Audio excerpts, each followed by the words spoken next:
apa lagi tengok deh. Kecek petang ya. Okey, pertama sekali tentang kehadiran. Hari ini cikgu tengok ramah hadir. Bagi tepukan pada diri awak.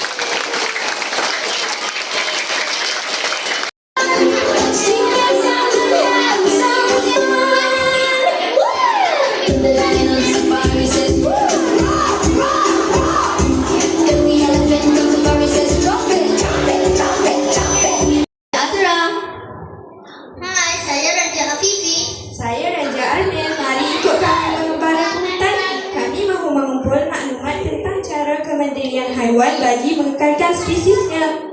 Wah, cantik dan luas sungguh kawasan hutan ini. Tentu banyak haiwan yang akan kita jumpa nanti. Binu bola ini dapat membantu kita melihat haiwan-haiwan dengan lebih jelas lagi. Saya juga bawa kartu pembesar.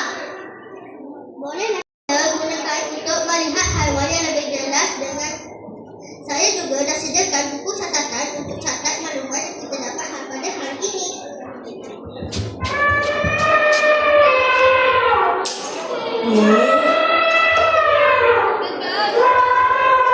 Hanya apa tu? Wah, adalah haiwan makan liar.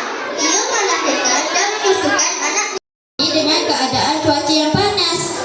Disebabkan kulit gajah yang tebal, ia perlu menyesuaikan diri dengan cuaca panas dengan berendam dalam air. Sebab itulah kita lihat gajah suka mencari kawasan berair dan berlumpur untuk menyejukkan diri.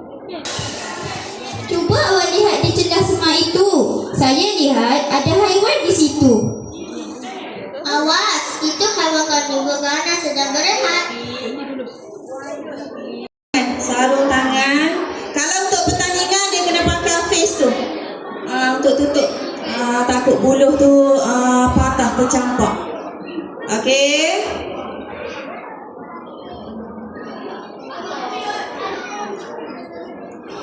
Okey, 10 saat sekejap.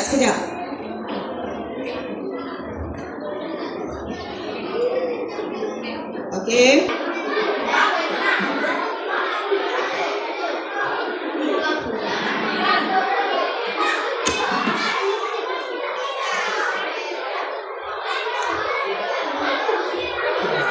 Okey, dah berapa beban dah tu? Masih lagi kuat. Okey, lagi teruskan.